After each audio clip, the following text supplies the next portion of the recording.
santo nombre, por su gran amor y misericordia. Estábamos hablando del apóstol Pedro, de esa relación estrecha que ahora tenía con Dios y que de una u otra forma Dios lo utilizaba para dar ánimo, aliento a aquellos hombres y mujeres que estaban en persecución constante por el gobernador Nerón en aquel entonces. Nerón era un corsario del enemigo, un hombre despiadado que había declarado completamente la guerra al pueblo cristiano, y por otra parte los judíos que no eran creyentes estaban constantemente acusando a los cristianos para que sean enviados a las hogueras, a los fosos de los leones y ser completamente destruidos, y muchos de ellos perdieron la vida. Esa es por una parte. Por otra parte,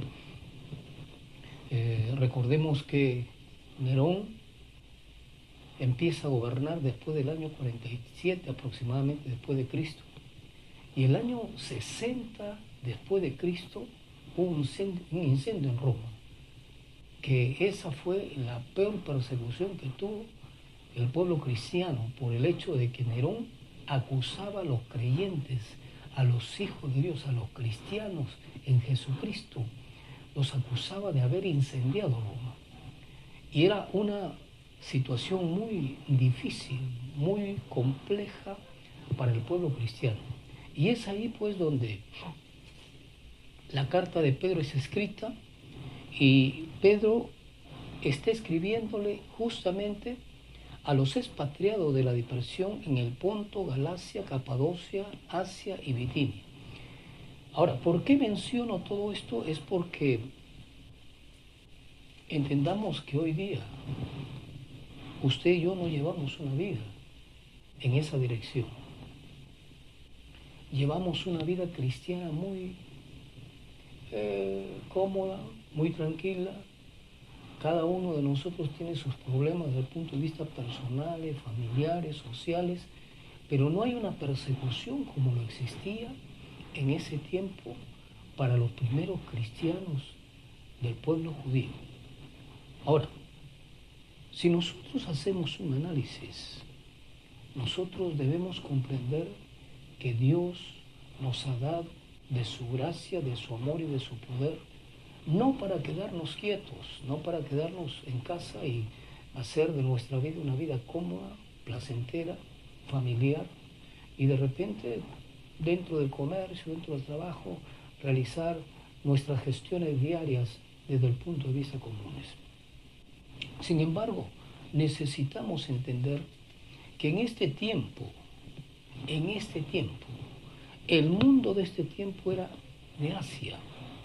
En la población más grande del mundo hoy está justamente en este continente asiático. El continente asiático aproximadamente tiene alrededor de 4.757 millones de habitantes aproximadamente. Y es el continente más grande y poblado del mundo, de la Tierra, con 44.600 millones de kilómetros cuadrados. Es un continente bastante grande, bastante amplio. Y cuando Pablo nos está hablando en el capítulo 1 de Primera de Pedro, nos está hablando que está escribiendo en la carta a los discípulos, a los expatriados de la dispersión en el Ponto, Galicia, Capadocia, Asia, Bitinia. Nos está hablando justamente de pueblos que están en el Asia Menor y en el Asia Central. Por ejemplo, Galacia es una antigua región de Asia, ¿no?, de lo que hoy llamamos Turquía. Hoy día es Turquía. El Ponto en la actualidad también es Turquía en la parte meridional del Mar Negro, como también Capadocia hoy es un lugar turístico, región declarada como Patrimonio de la Humanidad por la UNESCO. Es una región aislada de Turquía. Y Asia, pues, que hemos visto que son aproximadamente 44.600 millones de kilómetros cuadrados. Qué grande, ¿no? Qué grande este continente. Entonces, cuando nosotros estamos hablando en estos momentos de la dispersión del pueblo judío, estamos hablando de que ellos empezaron a ubicarse en diferentes regiones, diferentes países, cuyas costumbres de ellos tenían que cumplir y tenían que ejecutar, porque el pueblo judío se dispersó, ¿no? Porque el pueblo judío tuvo que migrar a diferentes naciones y sus culturas tuvieron que desarrollarlas aún siendo creyentes en Jesucristo. Y en esas costumbres, tanto los varones como las mujeres, como que empezaron a descuidar las normas y las reglas que Dios había ordenado. Las normas y las reglas desde el punto de vista conyugales, desde el punto de vista familiares. Y Pedro está a través de esta carta expresando al pueblo creyente, expresándole a los hijos de Dios, que tengamos mucho cuidado si nosotros hacemos un análisis rápido y veloz con respecto a los primeros versículos, los primeros capítulos, los 3 primeros capítulos. Está hablando, por ejemplo, del versículo 3 hasta el versículo 12, de una esperanza viva. Y del versículo 13, en el capítulo 1, hasta el versículo 25, está hablándonos que nosotros tenemos que llevar una vida santa. O sea, está enfatizando Pedro cómo debe llevarse la vida cristiana. Y después del capítulo 2, versículo 4, que debemos acercarnos a Él porque Él es una piedra viva y desechada por los hombres, pero escogida y preciosa para aquellos que verdaderamente seguimos al Señor. Y en el capítulo 2, versículo 11 en adelante, nos dice, viví como siervo de Dios. Y en el capítulo 3, Pedro está hablando de los deberes conyugales con la iglesia. ¿Por qué Pedro enfatiza los deberes conyugales en la iglesia? Justamente es porque las costumbres de aquel entonces, de diferentes regiones, variadas por supuesto, contaminaron al pueblo de Dios. Estaban afectando a la iglesia de Jesucristo. Y es importante hacer una aclaración de lo que estamos estudiando. ¿Por qué razón? Porque hoy vivimos las mismas costumbres. Hay muchas personas que son migrantes. Hay muchas personas que están viviendo hoy día en un país que no es el suyo, o en una región que no es la suya, o en una provincia que no es la suya, y tienen que someterse a ciertas normas, a ciertas reglas o de conducta que están desarrollando en esos niveles. Sin embargo, Dios nos llama a que no nos escapemos de los valores que Él nos da en su palabra. ¿Amén? Y eso es importante que entendamos usted y yo, sea cual fuera la situación vuestra, sea que usted esté en un país que no es el vuestro, o sea que usted esté en su nación, debemos considerar que las normas son las mismas. Debemos considerar que los mandatos son los mismos y que no debemos escaparnos de los mandatos que Dios nos ha ordenado y nos ha dado. Ahora, aquí, por ejemplo, en el capítulo 3 nos está hablando de los deberes conyugales y nos está hablando de principios en 6 versículos, los 6 versículos primero de principios que le da a la mujer. Pero en el versículo 7 le da un principio muy fundamental al hombre. Y debemos considerar esto. ¿Por qué razón? Porque si nosotros vemos en el versículo 1, el Señor está hablando a las mujeres que deben sujetarse a sus maridos, como al Señor le parece. Y en el versículo 2, que debe considerar vuestra conducta casta y respetuosa. Y en el versículo 3, que vuestro atavío no sea el externo, sino el interno. Y que en el versículo 5 nos habla que así como los santos esperaban a Dios, sometiéndose y sujetándose a sus maridos, hoy día las santas deben hacerlo. Y en el versículo 6 nos habla que así como Sara fue obediente a su esposo Abraham, de la cual vosotros habéis venido a ser hijas, ellas también deben hacerlo. Aquí nos habla justamente, yo le animo que usted lo lea en su casa, porque está hablando de razones específicas para las damas, para ustedes las mujeres. Pero ese tema que estoy dictando no era enfatizar la responsabilidad de usted, la dama, sino la de nosotros, los maridos, la de nosotros, los varones. ¿Cuál es la responsabilidad que tenemos con respecto a la esposa? Y nos habla de una manera enfática. Si nosotros hacemos un análisis, vuelvo a repetir, que Dios está estableciendo algunos principios importantes para la mujer dentro del hogar y dentro de la familia, y lo está hablando en 6 versículos, al hombre se lo dan un versículo. Y como que nos dice el Señor que prestemos mucha atención en ese versículo, porque es importante que entendamos. Vuelvo a repetir, para entrar al tema en sí, vuelvo a repetir, recordemos que el pueblo judío había sido disperso, había sido expatriado, estaba en diferentes lugares, estaba en diferentes regiones, y Pedro está escribiendo a toda la iglesia del Señor dispersa, dividida en diferentes regiones. Y es necesario entender esto. ¿Por qué razón? Porque en medio de esa situación que vivían, en medio de esa incertidumbre que vivía el pueblo de Dios, Dios le llama al hombre que tenga mucho cuidado en el trato con su esposa. Veamos el versículo 7. Vosotros, maridos, igualmente vivid con ellas sabiamente. Note que en la primera oración que nos expresa aquí el versículo 7, nos está expresando un profundo mensaje.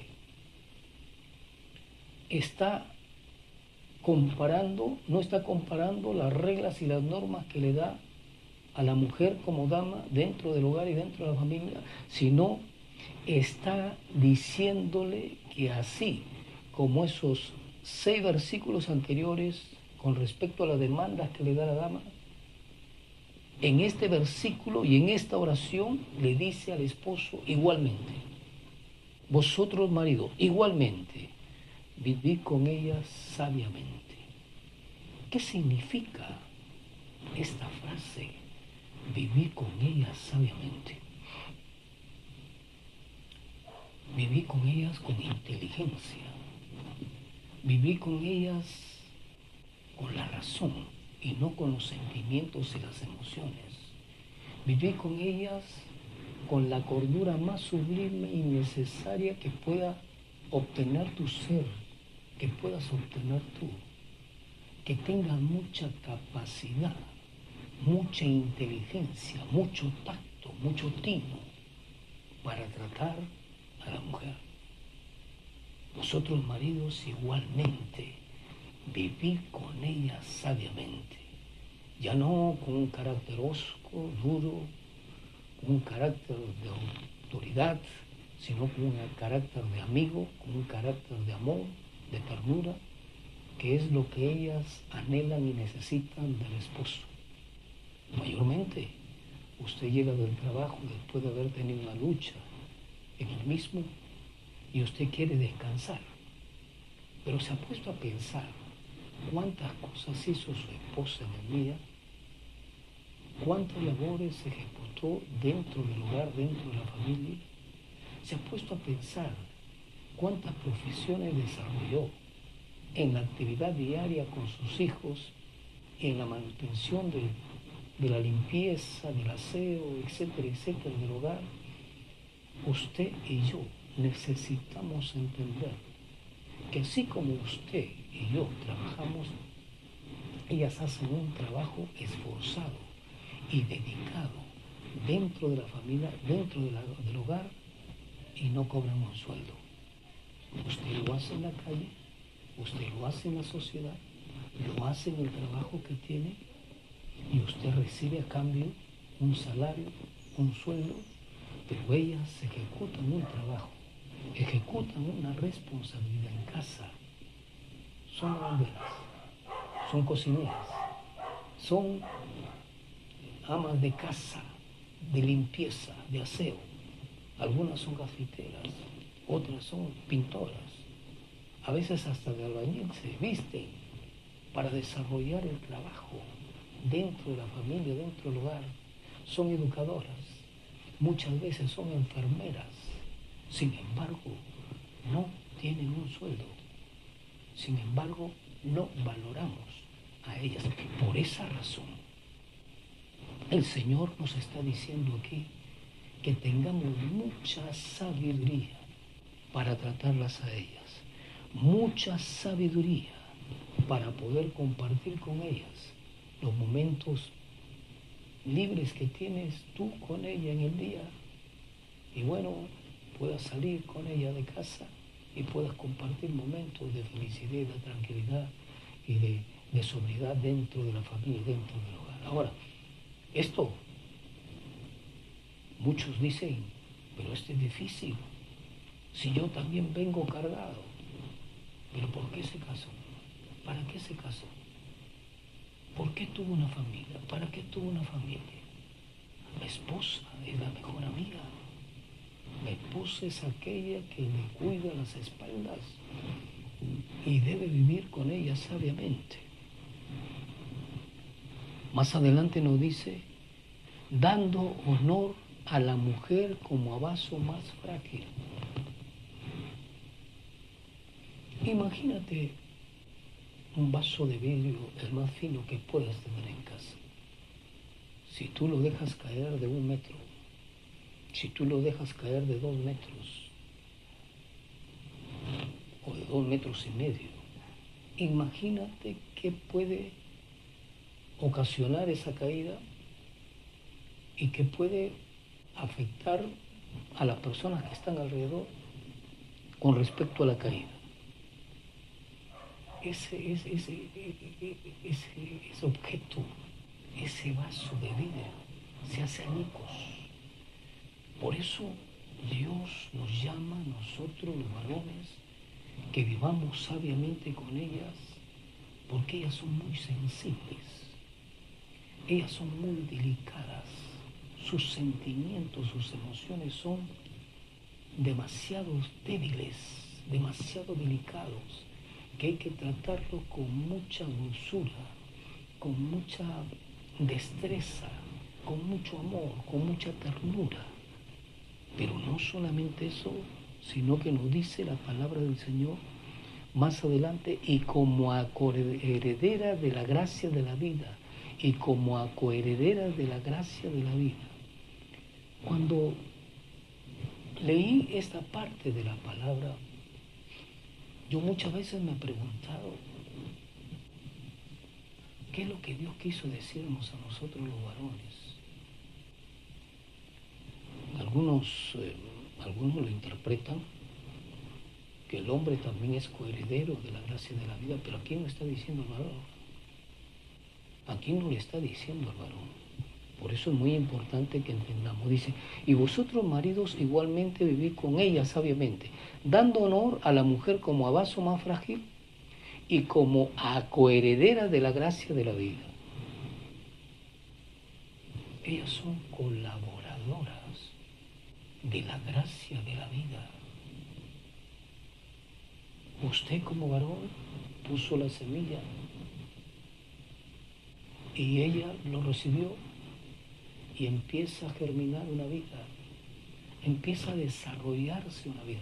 A usted, amado amigo, hermano, que de repente recién se ha casado y tiene su esposa que tiene 1, 2, 3 meses, 5 meses de embarazo, sepa usted que todo lo que percibe su esposa lo percibe ese bebé. Sepa usted que si ella está con cólera y enojo, ese bebé está alimentándose de esa cólera y ese enojo, de ese maltrato físico, emocional, psicológico, espiritual, etcétera, etcétera. Sepa usted que todo lo que percibe la mujer en el momento del estado de embarazo está percibiendo el bebé, está percibiendo el niño. Por eso es que posteriormente, cuando los niños se ponen un poco reacios o rebeldes, dicen, pero nadie le enseñó esto a él. Pero lo aprendió cuando estaba dentro del vientre de mamá. Lo sintió cuando estaba dentro del vientre de mamá. Aunque no lo haya escuchado, lo sintió. Aunque no lo haya visto, lo sintió. Si usted le dice una palabrota a su esposa, el niño lo toma, lo absorbe, lo adquiere. Y eso va afectando el corazón del niño. Por eso es importante que entendamos que el Señor nos está diciendo aquí de una manera muy sustancial, dando honor a la mujer como a vaso más frágil y como a coheredera de la gracia de la vida. Dios le dio ese don. Nosotros los varones no podemos tenerlo, por más que quisiéramos. Nosotros los varones estamos claramente dotados con otras virtudes que Dios nos ha otorgado, que Dios nos ha dado para su gloria y para su honra. Pero ellas fueron claramente diseñadas para poder traer hijos al mundo y ser coherederas con el Señor de la gracia de la vida. Ellas llevan dentro de su vientre un ser que tiene vida, y por eso vive usted y vivo yo. Por eso es que hoy desarrollamos lo que desarrollamos, porque mamá nos tuvo en su vida. ¿Qué hubiese sucedido si no hubiesen existido las damas? Como también podemos decir lo contrario. Si los varones no pueden ser madres, pero ellas son las coherederas de la gracia de la vida. Por esa razón es que Dios las cubre. Por esa razón es que Dios las protege. Por esa razón es que Dios nos da esta demanda en su palabra, como haciéndonos recordar a cada uno de nosotros. Anteriormente hay 6 versículos que yo estoy, dice el Señor, que Él está demandando a la mujer cómo debe comportarse, pero hay un solo versículo con 2 demandas importantes que Dios le da al hombre, que Dios nos da a nosotros los caballeros, para que desarrollemos una vida eficaz dentro de la familia y dentro del hogar. Pero no solamente queda ahí. No solamente Dios nos dice, ya muy bien, ahí está bien todo. ¿Sabe lo que nos dice el Señor más adelante? Y terminando este pasaje y este versículo, nos dice de esta manera: para que vuestras oraciones no tengan estorbo. ¿Se dio cuenta? ¿Por qué cree usted que Dios nos pone esta demanda? ¿Por qué creo Dios, por qué cree usted y creo yo que Dios nos demanda esta responsabilidad? ¿Sabe por qué? Porque ellas han sido diseñadas por Dios para que usted y yo pobláramos la tierra, pero ha sido diseñada por Dios para llevar en su vientre la formación, que es incomprensible, por supuesto, del ser humano, y que gracias al Señor, tanto usted como yo, hemos nacido de un vientre de una mujer. Y le damos las gracias al Señor porque Dios como que las está ubicando en un lugar muy especial, haciéndonos entender que si nosotros las maltratamos, que si nosotros las herimos, que si nosotros afectamos sus sentimientos y sus emociones, nosotros vamos a tener consecuencias. Y la primera consecuencia que vamos a tener es que nuestras oraciones delante de Dios no van a ser escuchadas. Quiero culminar con estas palabras. Notemos la gran importancia que Dios le da a la responsabilidad de nosotros, los caballeros, de actuar sabiamente con nuestras esposas, de actuar sabiamente con las damas, de actuar sabiamente con ellas, porque ellas han sido diseñadas para ser un baluarte de esta vida, para ser los instrumentos que Dios utilizó para que tengamos la población de la tierra. Dios nos ayude, Dios nos bendiga. Y quiero decirle a usted, si usted no está de acuerdo conmigo, bueno, eso es lo que entiendo yo de la palabra. Eso es lo que entiendo de la palabra. Si usted no lo entiende, pídale a Dios. Siga maltratando a su esposa, que de repente en algún momento el Señor le va a dar un toquecito para que entienda que ellas son muy especiales e importantes para el Señor. Termino con esta palabra. Si no fuera de importancia, si no fuera de alto valor, el Señor no hubiese decidido escoger a una mujer para que a través de su vientre venga el Salvador. ¿Se dio cuenta? No utilizó un hombre, utilizó una mujer. Y Dios puso la semilla de bendición para que a través de María venga Jesucristo aquí a la tierra y nuestro Señor Jesucristo nos salvara y nos libertara del pecado y de la maldad. Si no tuviera la importancia que estamos compartiendo, entonces Dios hubiese elegido otra forma, otro método para traer al Salvador a la tierra. Dios me lo bendiga y hasta una próxima oportunidad.